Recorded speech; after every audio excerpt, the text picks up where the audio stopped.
Hi, welcome back to another week of Title Talk. I'm James Brown, attorney at James Brown Law and New Path Title. And this week we're going to talk about open permits and revised paragraph 20 language of the Florida FAR Bar 2017 version.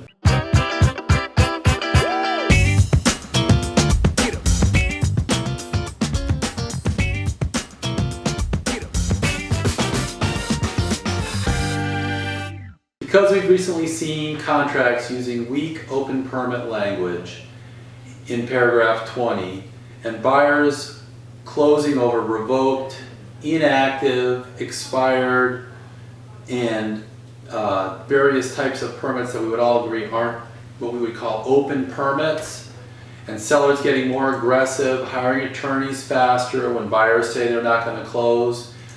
I've got sample language for you guys that you can put in your contracts in the paragraph 20 to make them more effective, and we've used this quite successfully. Again, we're talking about paragraph 20 of the 2017 Florida FAR Bar as is. When representing buyers in section 20, you want to insert, seller shall close all permits that are open, inactive, revoked, pending, expired, or otherwise not properly closed.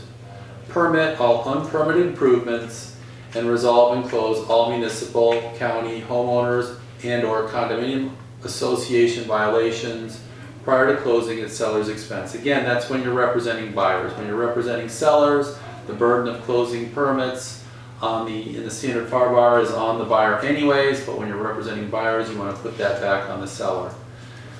Why? It's important to remember that if your buyer is willing to close over an open permit that the seller left, it could result in the buyer actually having to tear out that improvement and reinstall that improvement. Why is that? Sometimes these older permits, the specifications of the materials and the installation, the specification required at that time isn't the specification that the permit reviewer is looking for today, and even though it might have been perfectly installed because, let's just say, the rebar schedule isn't included, or the size of the rebar, or the thickness of the deck, or the number of nails, or the wind load testing, if those things aren't available, then the permit reviewer today isn't just going to be able to conduct an inspection and close out the permit. In the ideal world, you call the inspector, they do a final closeout, and it's merely an administrative procedure. In the worst case scenario, though, there is a chance that your buyer will have to tear out that entire improvement and reinstall it. So that's their total exposure. We had a situation in Orlando recently. Big farmhouse was sold, and it had entranceway gates and a pool and hot tub, and neither one of them were permitted. Neither one of them had the permits closed. They were both permitted about 20 years ago, and the buyer closed over the two open permits, and when the inspector came out 3 days after closing, both of those permits, those permitted improvements, had to be uninstalled and reinstalled, and they only escrowed $2,000 at closing, and the cost of the tear out and the reinstallation was going to be over $100 grand. Real story. So the degree of difficulty to close an open permit could be based on the age of the permit. We talked about specifications not being specific enough for the new permit reviewer to close under. Also, we've just seen poorly installed improvements. So you have electrical improvements sometimes, code changes and things like that.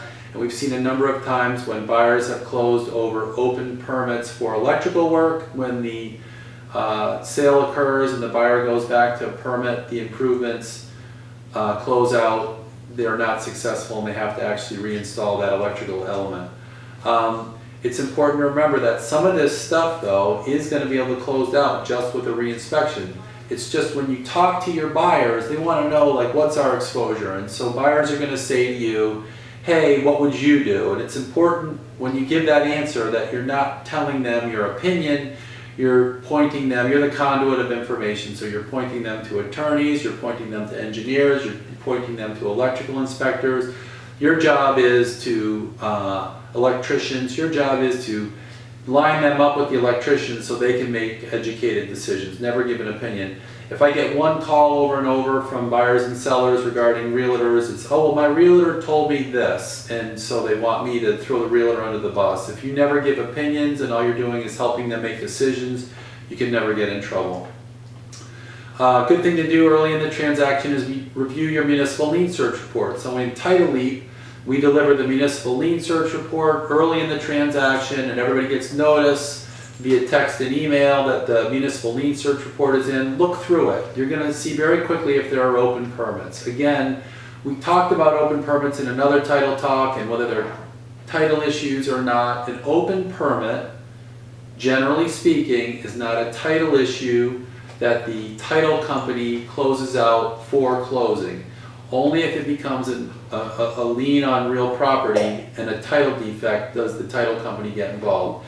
Open permits generally are a contract issue, so read your contracts carefully.